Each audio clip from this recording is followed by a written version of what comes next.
Hi, I'm Ted Staunton, and if you're watching this, you probably already know that I make up stories for people. And when I'm lucky, they get turned into books so that I can share them with you. Well, today I'd like to talk a little bit about picture books.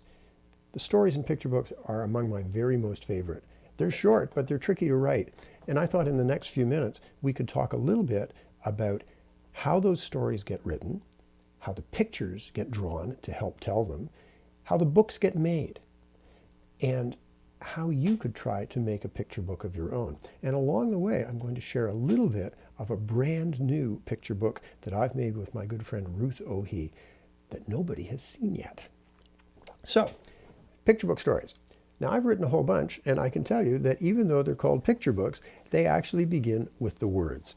It's up to me to make up a story that book will become. So, let me show you what a story looks like before it gets pictures or before it gets turned into a book. Here's a little bit of a story that this is what it looks like at my house as I'm thinking about it. And if I hold these up, you can see, well, it's a mess. That's because I change my mind a lot as I'm writing a story. Now, when I scratch out and scribble over, that doesn't mean I've made a mistake. What it means is I've thought of a way to make my story even better. And I want it the best it can be so that you'll enjoy it the most that you can. I change my mind about many things. Did I pick exactly the right words? The funniest or most exciting or scariest or saddest things to happen? Did I get my ideas in the best order? Is it too long or is it too short? There's many, many things to decide. Well, I change my mind a whole lot, as you can see. And when I've got my story to the best I think it can be, I make a good copy. And I bet you have done that at school. So, here's what a good copy will look like. A lot tidier. Now, a little secret here. I don't know how well you can see it, but as I move my finger down, maybe you'll notice that I have written down page numbers. I've decided how much of my story should go on each page of my book. Now, that sounds kind of odd until I tell you a little secret about picture books. Before you write them, in fact, you know how many pages will go in the book. There's a magic number. It's 32. And I'll explain why in a little bit. Well, when I've got my story ready to share with other people, off it goes to an artist. Now, I mentioned my friend Ruth Ohe. Ruth and I have been working on a book, and let me show you how Ruth began to draw her pictures. Because just like me, Ruth begins by doing a rough copy and changing her mind. So, here's what Ruth first drew for the beginning page of our book together. And you can see that Ruth has drawn, well, for me this would be a super good drawing. For Ruth, this is just a very fast sketch. Here's the words that are going to go with this picture, and you can see, kind of sort of, it's a picture of a girl, and looks like she's jumping or skipping, and she's carrying something that's swinging along behind her. Now, it's hard to see this picture, but really it's not much more than a stick figure. We've got a couple of circles, we've got some stick figure legs, a line for that girl's arm. Just a start, just an idea. So Ruth thinks more about what this might look like, and she draws the picture again.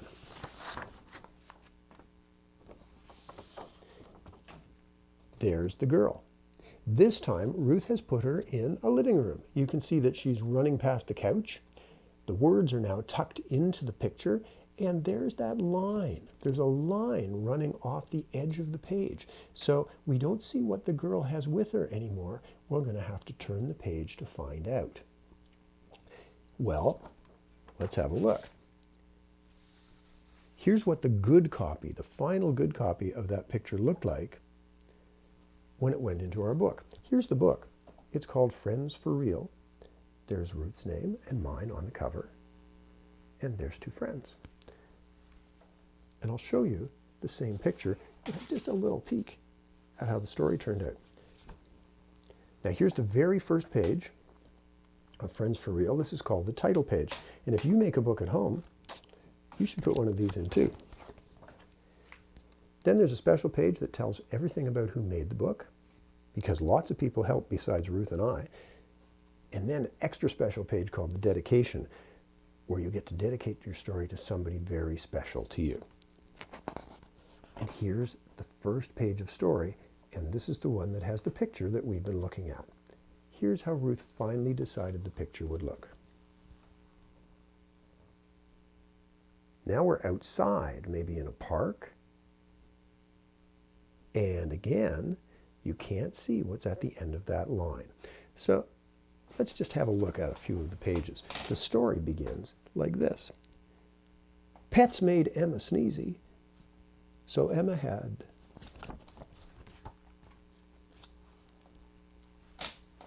Squeezy. Squeezy was puffy and perfectly huggable.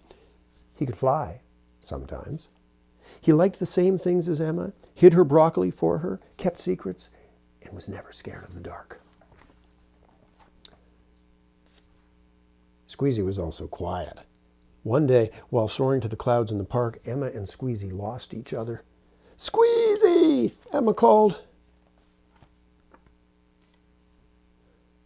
"Who are you calling?" asked a boy driving a bulldozer. He's got good imagination. "My pet," said Emma. "We were flying. He's green. Have you seen him?" "No, but I'll help," said the boy. "Squeezy!" The boy was not quiet. Squeezy could not be found. Emma felt sadder than sad. She had other pets, but they didn't listen as well as Squeezy. Not one liked exactly the same things as her. None fit the perfect hug, and they were all too quiet. With her last sniffle, Emma knew she needed a new pet. Now I'm going to stop right there to save that story for when it's ready for everyone to share and enjoy. Well, Ruth and I created that story, and then it got put together in a book, and I just showed you the book. I mentioned that the story has 32 pages inside it, and in fact, little secret, all picture books have 32 pages inside. That's because of the way they actually get made. And I'll show you a teeny bit of how that works. I'm going to use one of my old books called Puddleman. This is what the pages of a book look like before you get to read them. The pages are made in a big factory where they make many, many, many copies of the book. And to do it fast and to make sure there's no mistakes, they don't make a whole bunch of page 1s and a whole bunch of page 2s and put them together later. Instead, what they do is they print the whole book on one giant size piece of paper in a giant copying machine. The pieces of paper look like this. There's one half. Ah! There's the other half, and I'm in here somewhere. This was one big piece of paper. It came out of the copying machine, it got split in two, and it got folded up. Let's fold one of these up, like so. There's the beginning of my book. The other side gets folded up. There's the next part. It goes into a cover, like so. All the folded edges get chopped off, and it's ready to share with you. Well now, if you know how many pages are in a book, that can be a fun way to get you started on making your own. So I thought I'd show you a teeny bit of how you might make a book at home. If you have a good idea for a story and you want to put pictures with it, you could try something like this. Get 3 pieces of paper and fold them in the middle. The outside can be your cover. You can see I've decorated mine with the only title I could think of, my book. And I put my name there to show that it's mine. Inside, I put down that letter C in a circle that says copyright, and I put my name and 2020 because this is when I made my book. Then that special dedication page. Here I've dedicated it to my friends. And then I have 8 pages to write and draw pictures on and share a story. And I don't know how well you can see it, but I've put a number on every page so that if I want to, I could take my book apart and work on any page I wanted to. And I'd always know where it fits together. And at the back, on the very last page, this will be the back cover of my book, I've put something about me. I've got About Ted. There's a picture that looks just like me. And I've written, Ted has written lots of books. He likes stories, playing his guitar, and especially hamburgers. Happy reading. That would be a great place for you to tell about yourself. You don't have to make a fancy book. All you need is some paper, some pencil crayons, stapler to hold it all together, and your imagination. And you know, that's how I got started writing stories. I'll show you one last book to finish up. This is the very first story I ever wrote, and the very first book it got put in.